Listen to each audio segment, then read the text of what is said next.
our main news this morning has been reaction to the review into the grooming gang scandal. And one of the recommendations in that review is to clamp down on taxis potentially being used by gangs to ferry their victims from place to place. They hope to do that by having more cameras, greater safeguarding tests for drivers and stricter licence regulations. Well, Transport Secretary was referenced yesterday in reaction to Baroness Casey's report, and she joins us now. Heidi Alexander, you are out there in Scunthorpe. You've got your hard hat on and your high vis, so you better tell us firstly the reason that you wanted to do this interview.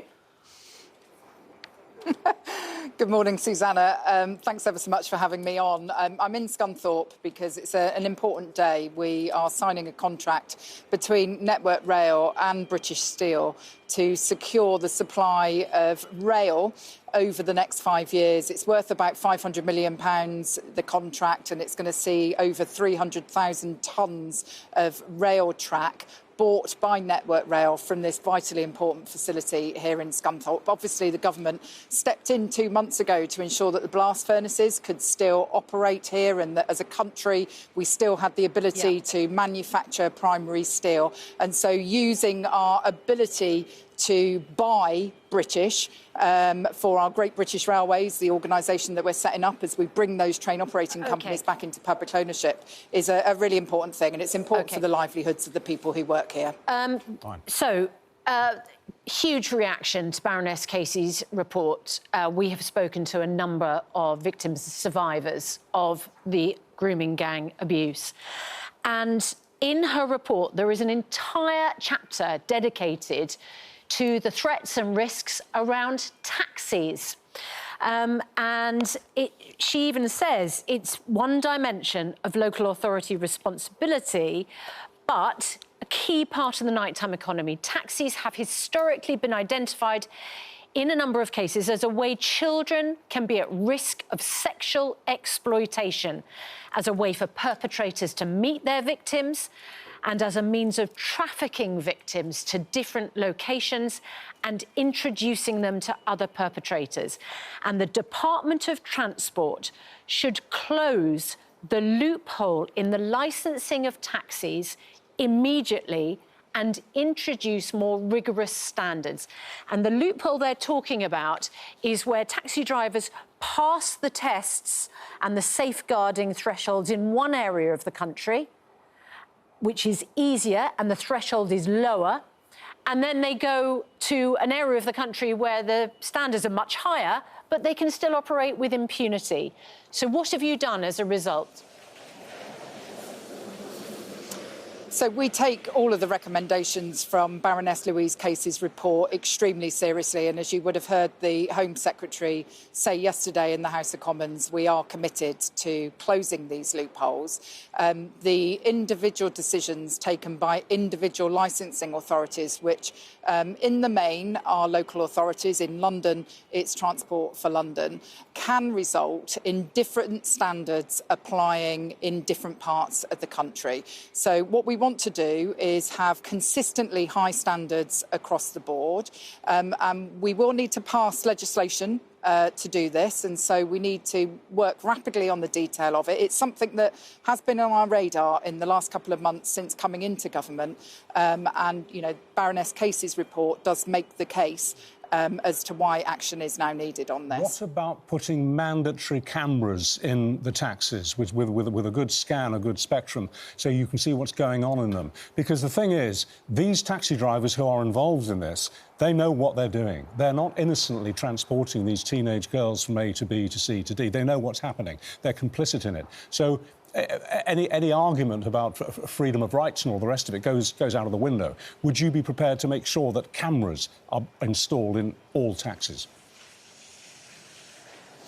So that's something I want us to consider and to seek the views of the public and also the private hire drivers. Now, I'm not squeamish in any way about the idea of putting cameras into taxis.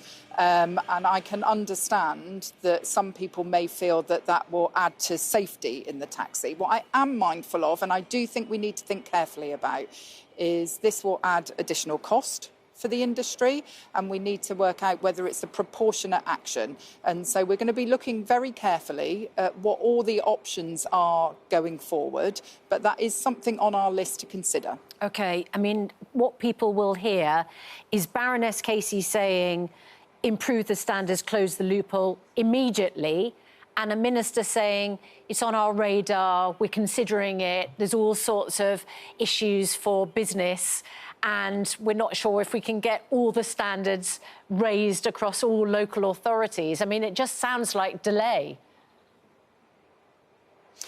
No, Susanna. We have a programme of legislation that we committed to in this King's speech, and we are moving forward with that. We've got a number of pieces of transport legislation that we are taking forward. Clearly, there are discussions in government about the legislative programme for the second session of Parliament, and this is something that we are committed to doing. We will close these loopholes. We will raise standards, because there is nothing that is more important for this government than protecting the most vulnerable. OK. And, you know, that's why you heard the Prime Minister say yesterday that we are committed to this national inquiry to stamp out these vile and heinous crimes, and to make sure that the victims of grooming gang scandals, who frankly have been ignored for far too long, do get the justice that they deserve. Talking about justice, you were a Minister of State at the Ministry of Justice. In fact, you were the Minister for Courts and Legal Services. You will know better than most the court system is currently working on severe delays. We also know that police officers told us just a couple of weeks ago that you would have to choose, as a government, which cases they investigated, and that was before this report came out. We have a massive issue with a lack of police resources and court space. So when you say you're committed to grooming gang victims getting justice, are you going to commit more money as a government to more police officers and more court space? We already have actually committed more resources, because what the Home Secretary did in January was instruct police forces across the country to review closed cases. And actually, as a result of that instruction to police forces, over 800 cases that relate to child exploitation or grooming of children by gangs, 800 cases have been reopened. And so this is a priority. This is exactly what the public want the police to be focused on. That work is happening. I know we've made 834 arrests in relation to grooming, child sexual exploitation. Actually stopping this happening today, as well as getting the justice for people who have been affected by this over many decades. And let's be honest, this does span back a number of decades. It's why in the first 11 months of this government being in power, we have taken action. You will remember that there was the independent inquiry into child sexual abuse, which culminated in the Baroness J report. That was published in 2022. The previous Conservative government had 20 months to act on those 20 recommendations. I'm sorry, we're not talking about the previous government. I'm actually asking whether you're going to commit more resources to make sure that all of the... Because you're looking back at historical victims. Susanna, that we already have. I explained...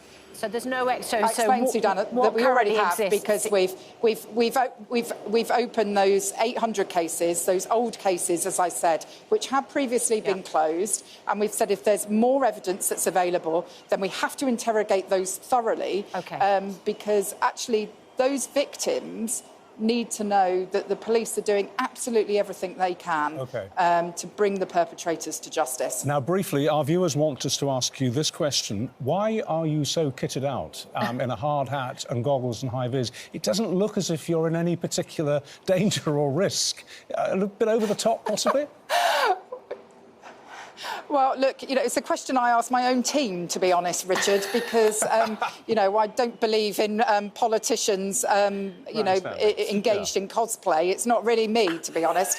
As I understand it, the requirements of British Steel, who are very kindly hosting us here today, do require visitors to the site to both have the hard hat on, the protection goggles, the high vis, and I'm doing a site visit later with the team here. I mean, I'm really pleased to be here with them, because I think it's an enormous relief for the staff who work here. You know, Are you on the You're site on the site right now? So you're on the site. That's why you have to wear that stuff. I'm on the site. I'm on the site now. Right. Yeah, I'm on site at Scunthorpe. The blast furnaces are behind me. It was these blast furnaces that are still operating today because of the action that the government took a couple of months ago to keep the blast furnaces running. Well, OK. And we're here today, obviously, because of the contract that we're signing with Network Rail. Well, have a good day in Scunthorpe, and obviously better safe than sorry. It's 8:40. I hope our camera crew is fully kitted out as well. I very much doubt it. They're a reckless bunch.